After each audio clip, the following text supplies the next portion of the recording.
My sister's elegant backyard baby shower turned into a public execution of my character. Standing in front of 50 cheering guests, she held up a designer stroller, looked directly at me, and laughed into the microphone. At least my baby will have a father who stays. Some people just can't keep a man. The crowd chuckled, and my own mother nodded, adding loudly, "Some women just make terrible life choices, honey. Don't worry about her." I swallowed the bitter humiliation, squeezing my knuckles white just to keep from crying in front of them. But then, my 8-year-old son stood up from his chair. The entire yard went dead silent as a small voice cut through the laughter, asking clearly, "Aunt Naya, if your baby's dad is so perfect, should I tell everyone here about Uncle Mike's other family? The one living in the city with the 2 other kids." The microphone slipped from my sister's trembling hand, clattering loudly against the stone patio as the entire room froze in absolute horror. Before we get to the exact moment that shattered my sister's perfect world, I'm glad to have you here. Follow my story until the end and comment the city you're watching from so I can see how far my voice has reached. My name is Clara, and at 28 years old, I have spent nearly a decade learning exactly how cruel your own flesh and blood can be when you don't fit into their picture-perfect mold. I am a single mother to a brilliant, deeply observant 8-year-old boy named Leo. When I was 19, Leo's father walked out the moment the pregnancy test turned positive, leaving me to build a life from absolute scratch.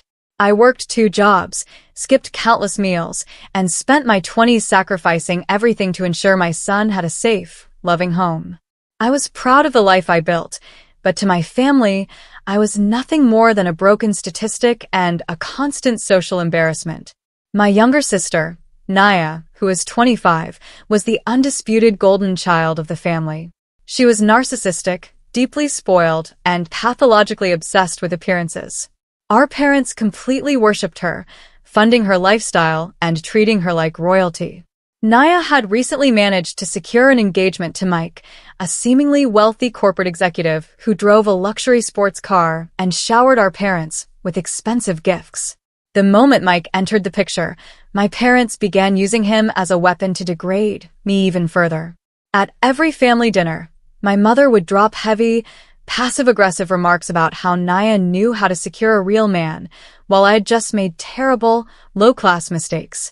I chose to stay quiet during those attacks, focusing entirely on my son and my work, refusing to let their toxic superficiality drain my energy. But Naya's upcoming extravagant backyard baby shower was about to push their cruelty to a dangerous, public limit, and they had no idea that their perfect golden world was already built on quicksand. Naya demanded that I attend her extravagant, high-budget backyard baby shower, sending me a text message that felt more like a legal summons than a family invitation. She didn't want me there out of sisterly love. She wanted me there to serve as a miserable backdrop so her own perfect life could shine even brighter in comparison. The event was a massive high-society spectacle, hosted at our parents' sprawling suburban home. The entire backyard had been transformed into an opulent wonderland, filled with towering floral arrangements, custom silk drapes, and wealthy guests sipping champagne from crystal flukes. I only agreed to go to keep the peace, dressed in a simple, modest dress and holding tight to Leo's small hand as we walked into the crowded yard. The condescending atmosphere hit us the exact moment we stepped onto the patio. My mother didn't even greet Leo. Instead, she looked at my outfit, let out a loud sigh, and whispered, "Couldn't you have borrowed something nicer, Clara? This is a high-class event, and your lack of effort is embarrassing to Naya." Naya shrugged, flashing a smug smile as she adjusted her diamond bracelet. "Let it go, Mom," she said loudly, ensuring the nearby guests could hear her.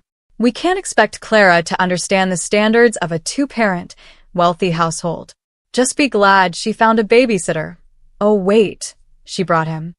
They treated my son and me like uninvited charity cases, completely unaware that their desperate display of superficial perfection was about to backfire in front of their entire social circle. The moment of peak public humiliation arrived just as the main course was being cleared. My sister Naya stood up, holding a wireless microphone in one hand and gesturing toward a massive, custom-imported designer stroller that our parents had proudly purchased for her. Instead of using the platform to offer a simple speech of gratitude to her 50 high society guests, she fixed her gaze directly on me, her eyes gleaming with malicious satisfaction. She tapped the microphone, her voice echoing clearly across the manicured lawn. "I just want to thank everyone for being here," Naya began, her lips curling into a sharp, condescending smirk. Looking around at this beautiful setup and holding my amazing fiancé's hand, I just feel so incredibly blessed. At least my baby will have a real father who actually stays.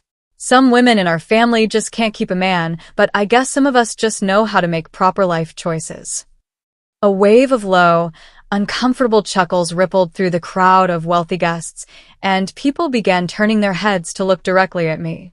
Sitting right at the head table, my mother nodded right along with the insult, adding loudly into the quiet yard, "Some women just make terrible life choices, honey. Don't worry about her tonight." I swallowed the bitter, burning humiliation, squeezing my knuckles white against the edge of my chair just to keep from crying in front of them. My heart ached, not for myself, but for my 8-year-old son sitting right next to me. I reached over to cover Leo's ears, desperately trying to shield him from the emotional damage of seeing his mother publicly degraded by her own family. But before I could even touch his shoulder, Leo calmly pulled my hand away and stood straight up from his chair.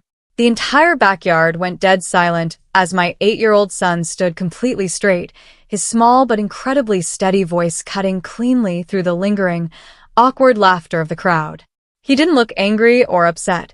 He just looked directly at Naya with a scary, piercing curiosity that immediately demanded the attention of every single person in the yard. "Aunt Naya," Leo asked, his clear voice echoing off the brick walls of the house, "if your baby's dad is so perfect, should I tell everyone here about Uncle Mike's other family? The one living in the city with the 2 other kids who call him Daddy." The effect of his words was instantaneous and terrifying. The wireless microphone slipped right out of Naya's trembling fingers, falling with a deafening, high-pitched screech as it clattered violently against the stone patio. The smug, arrogant smile evaporated from Julian's face, leaving his skin looking completely bloodless and hollow. Mike, who had been leaning casually against a patio bar, froze mid-sip, his eyes widening in pure, unadulterated terror as his glass shattered against the tiles. My mother instantly lunged across the table, her face twisted in a mask of absolute panic as she tried to aggressively silence my son. "Shut your mouth, you brat," she hissed loudly, her voice cracking as she looked around at the gasping guests. "Clara, control your lying child right now. He is making up disgusting stories to ruin his sister's special day." But Leo didn't flinch. He remained completely unbothered, standing his ground with an absolute precision that shifted the entire power dynamic of the party in a single breath. The collective gasp of 50 high society neighbors hung in the thick afternoon air. To understand how my 8-year-old son had uncovered such a dark, explosive secret, you have to understand just how incredibly observant and tech-savvy Leo truly was. 2 weeks before the baby shower, Mike had volunteered to take Leo to a high-tech gaming arcade at the local mall while he was visiting our parents' house. It was a rare, unusual gesture of kindness from Mike, but it quickly became obvious that he was just using the trip as a distraction, so he could step outside and make a series of private, highly stressed phone calls. While Mike was away from our table, paced frantically outside the glass doors of the arcade, he carelessly left his unlocked smartphone sitting face up right next to Leo's game token cup. Within minutes, a frantic, non-stop string of urgent text messages and direct photo notifications began flooding his screen. Leo, curious about the flashing screen, looked down. The messages were from a woman named Sarah, and they were filled with furious, heartbreaking text previews demanding overdue child support payments and immediate legal answers. Attached to the furious messages were recent photos of 2 young, smiling children standing inside a festive apartment, holding up a handmade birthday banner that read, "We love you, Daddy Mike." Leo, possessing a near-photographic memory and an advanced understanding of digital interfaces, silently read every single notification without touching the device. He memorized the exact spelling of Sarah's full name, the profile icons, and the damning message previews. At the time, his innocent mind didn't fully grasp the mature, adult weight of a secret double life or infidelity. He just stored the information away in his brain as a strange puzzle until the exact moment Aunt Naya chose to publicly attack his mother's dignity. Hearing Leo's precise words, a sudden rush of clarity hit me, and I instantly connected the dots. I pulled my smartphone from my purse, my fingers moving with rapid determination as I searched the public social media platforms for the exact full name Leo had memorized from the arcade. Within seconds, the undeniable truth flashed on my screen. It wasn't just a rumor, it was a completely documented second life. Sarah's public profile was filled with years of family photos, holiday vacations, and recent birthday parties, all featuring a smiling, attentive Mike celebrating as a devoted husband and father of two. Our parents had proudly set up a large digital projector screen on the patio to display a rotating slideshow of Naya and Mike's engagement photos. Seizing the moment, I connected my phone directly to the venue's wireless media network and hit Project Share. Instantly, the beautiful engagement pictures vanished, replaced by giant, high-definition photographs of Mike standing beside his real wife and children in front of a Christmas tree just 5 months ago. The high society guests erupted into absolute chaos, gasping and whispering frantically as they stared at the screen. Naya turned on Mike, her face contorting into a mask of pure rage as she began screaming, slapping his chest, and demanding answers. Mike didn't even try to defend himself. He just turned and sprinted toward his luxury car, exposed to the world not as a wealthy, eligible bachelor, but as a heavily indebted fraud who is desperately juggling two completely separate households. My mother collapsed into a lawn chair, staring at the screen in absolute, silent defeat as her golden illusion shattered into pieces. I looked at my family one last time, seeing them for exactly what they were, small, desperate people drowning in the ruins of their own superficiality. I reached down, took Leo's small hand in mine, and gave it a gentle, proud squeeze. "Come on, buddy," I whispered, my voice sounding lighter than it had in years. "Let's go home." Without waiting for a single word from my hysterical sister or my defeated parents, we walked calmly out of the chaotic backyard, leaving the heavy baggage of their toxic judgment behind us forever. The public scandal they had engineered to destroy me had completely consumed them instead. In the weeks that followed, the fallout was absolute. Naya's perfect engagement shattered into a million legal pieces, and my mother's precious social reputation among the neighborhood elite was permanently ruined. Meanwhile, back in our quiet, loving home, the bond between my son and me grew stronger than ever.